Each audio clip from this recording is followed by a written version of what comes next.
皆さん、こんにちは。日本語の旅へようこそ。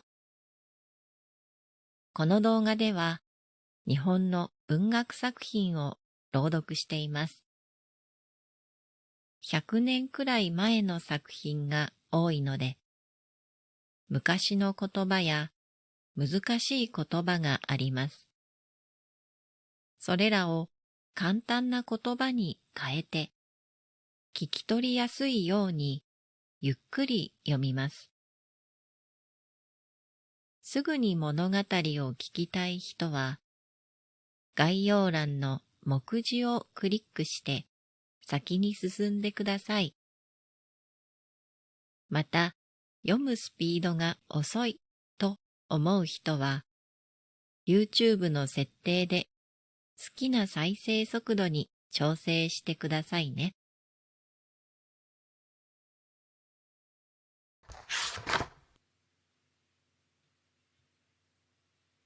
今回の物語は、梶井基次郎の小説、レモンです。暮らしに疲れ、不安定になっていた主人公の心を癒したのは、たった一つのレモンでした。心の重苦しさと小さな喜びの対比が印象的に描かれています。この小説を3回に分けて、今日から3日間続けて動画をアップロードします。日本語の響きや描かれている場面を思い浮かべながら、ぜひお楽しみください。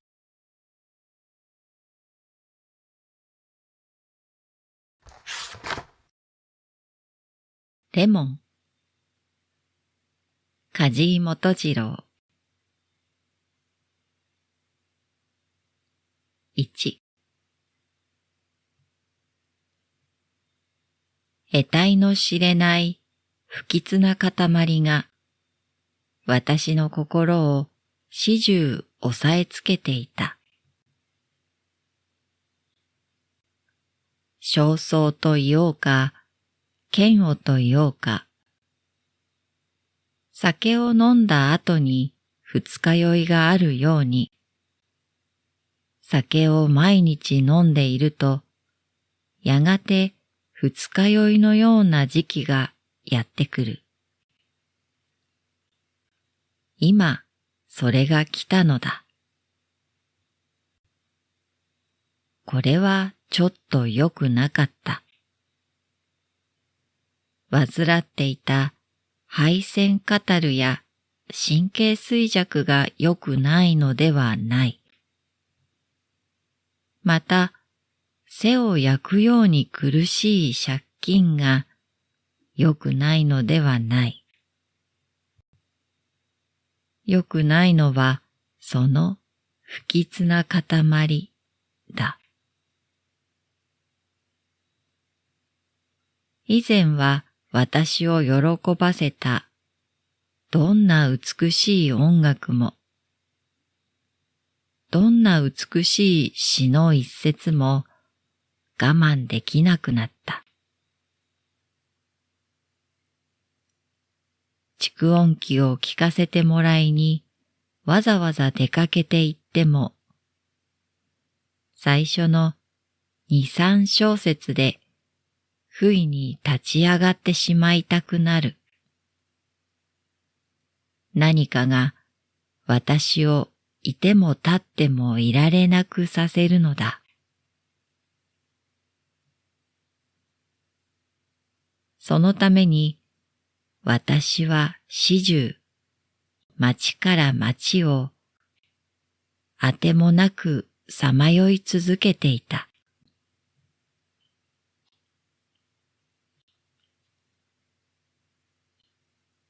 なぜだかその頃、私はみすぼらしくて美しいものに強く引きつけられたのを覚えている。風景でも壊れかかった街だとか、その街の中でもよそよそしい表通りよりどこか親しみのある汚い洗濯物が干してあったり、ガラクタが転がしてあったり、むさ苦しい部屋が見えていたりする裏通りが好きだった。雨や風が蝕んで、やがて土に帰ってしまう、というような雰囲気のある街で、土塀が崩れていたり、家並みが傾きかかっていたり、勢いがいいのは植物だけで、時にはびっくりさせるようなひまわりがあったり、カンナが咲いていたりする。時々私はそんな道を歩きながら、ふとそこが京都ではなくて、京都から何百里も離れた仙台とか長崎とか、そのような町へ今自分が来ているのだ、という錯覚を起こそうと努力する。私はできることなら京都から逃げ出して、誰一人知らないような町へ行ってしまいたかった。第一に欲しいのは静けさだ。がらんとした旅館の一室、清潔な布団、いい匂いの蚊帳と、糊がよく効いた浴衣。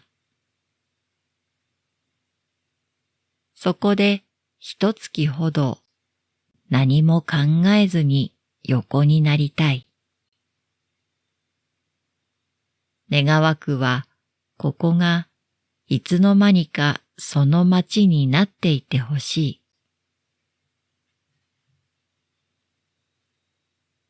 錯覚がようやく成功し始めると、それから私はそれへ想像の絵の具を塗ってゆく。何のことはない私の錯覚と壊れかかった街との二重写しである。そして私はその中で現実の私自身を見失うのを楽しんだ。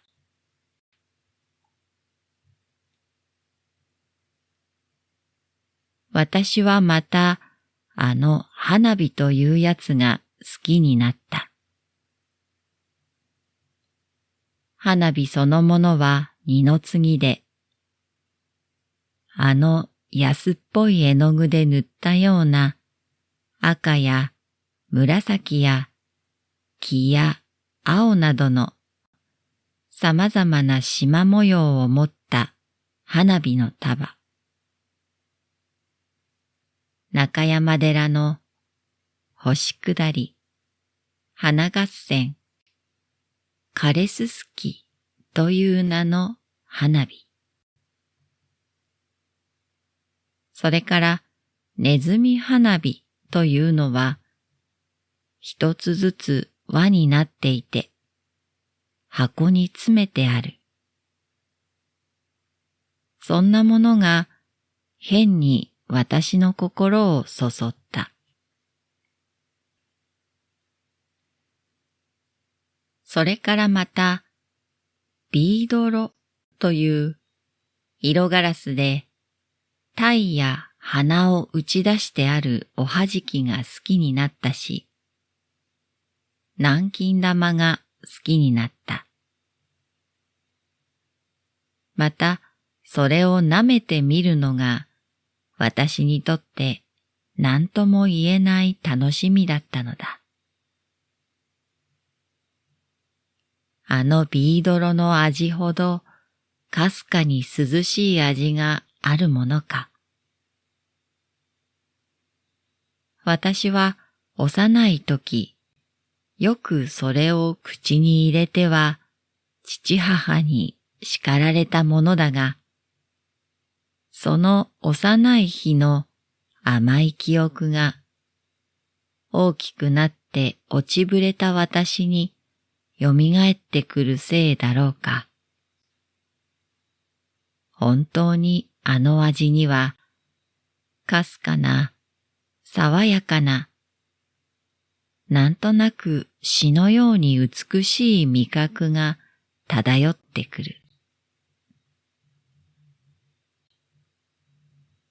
察しはつくだろうが、私にはまるで金がなかった。とはいえ、そんなものを見て、少しでも心が動きかけた時の自分を慰めるためには、贅沢が必要だった。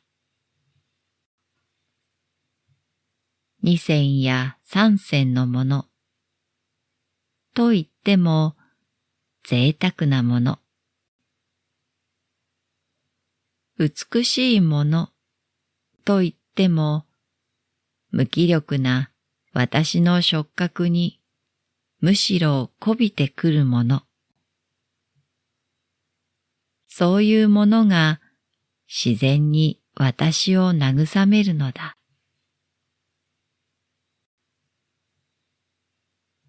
生活がまだ蝕まれていなかった以前、私の好きだった場所は、例えば丸善だった。赤や黄色のオーデコロンや大土器人、洒落た切子細工や上品なロココ趣味の模様を持った琥珀色や翡翠色の香水瓶、キセル、小刀、石鹸、タバコ。私はそういうものを見るのに1時間近くも費やすことがあった。そして結局、一番いい鉛筆を1本買う。その程度の贅沢をするのだった。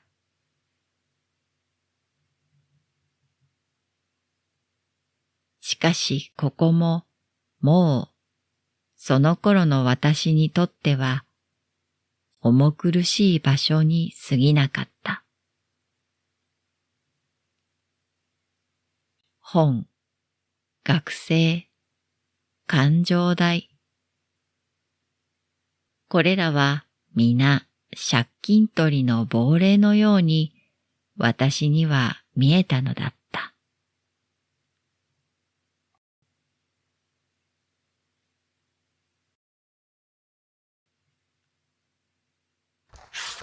いかがでしたか？心が疲れているときは、それまで楽しかったことが楽しく感じられなくなったり、興味をなくしてしまったりしますよね。主人公も日常の中の楽しみを失ってしまいました。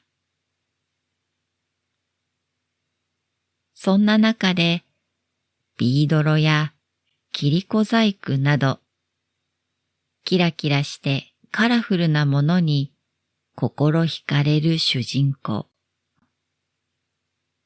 さて、この後どうするのでしょうか。続きは明日です。どうぞお楽しみに。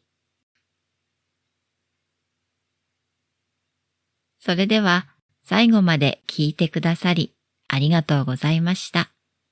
また次の動画でお会いしましょう。